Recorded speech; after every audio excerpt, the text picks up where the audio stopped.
Hello friends, আশা করি তোমরা ভালো আছো। আমরাও ভালো আছি। প্রতিদিনের মতো আবারও চলে এসেছি নতুন এক রেসিপি নিয়ে।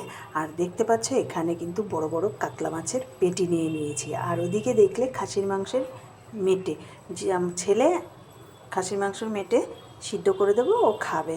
আর এইদিকে পেঁয়াজ রসুন আদা একটু অল্প তেল দিয়ে কষিয়ে রাখলাম, তাহলে চটজলদি রান্নাটা হয়ে যাবে এইদিকে।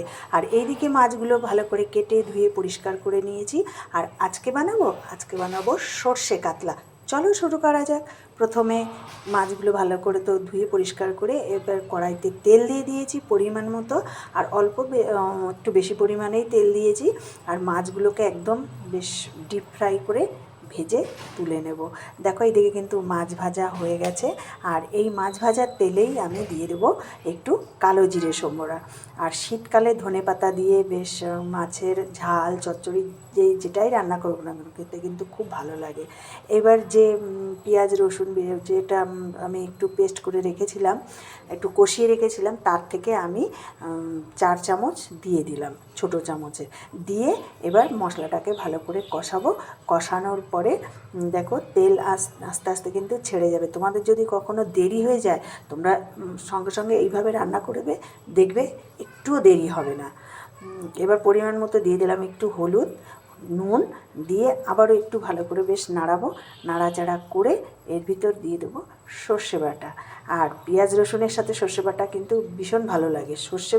সর্ষে বাটা একরকম টেস্ট, আর পেঁয়াজ রসুনের সাথে সর্ষে বাটা দিলে আর এক টেস্ট পাবে। আর এইভাবে যদি তোমার সর্ষে কাতলা করা হয়, দেখবে মাছ মাংস কিছুই লাগবে না, এক থালা ভাত খেয়ে নেবে। এবার মাছ ভেজে রেখেছিলাম, সেই মাছগুলো দিয়ে দিলাম। আর অল্প করেই জল দিব, যেহেতু একদম মাখা মাখা হবে। সর্ষে বাটা বেশি ঝোল তো ভালো লাগে না, মাখা মাখাটাই বেশ ভালো লাগে। এবার 10 থেকে 15 মিনিট ঝোলটাকে বেশ ফুটতে দেবো। আর সর্ষের সাথে কিন্তু আমি কাঁচা লঙ্কা বেটে নিয়েছিলাম। দেখো প্রায় কিন্তু হওয়ার মুখেই কিন্তু এবার গোটা উপর থেকে আমি একটা লাল দেখে লঙ্কা দিয়ে দিলাম। আর একটু দিলাম লাল লঙ্কার গুঁড়ো, একটু কালারের জন্য সামান্য কিন্তু আমি দিয়েছি, বেশি কিন্তু দিইনি। এবার আরেকটু নাড়াচাড়া করে তো 5 মিনিট ধরে একটু ফুটিয়ে নিয়ে উপর থেকে ধনেপাতা ছড়িয়ে দেবো, দিয়ে নামিয়ে নিলেই রেডি সর্ষে কাতলা।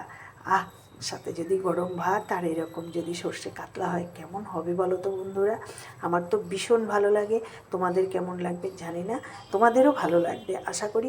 তোমরাও যদি এরকম বাড়িতে বড় বড় কাতলা মাছের পিস নিয়ে আসে কখনো, তোমরাও এইভাবে চেষ্টা করবে, দেখবে ভালো হবে। আর সেই সাথে আমার চ্যানেলটি লাইক শেয়ার কমেন্ট ও সাবস্ক্রাইব করতে কিন্তু একদম ভুলবে না। আর বেশি বেশি করে শেয়ার করে দাও বন্ধুদের সাথে।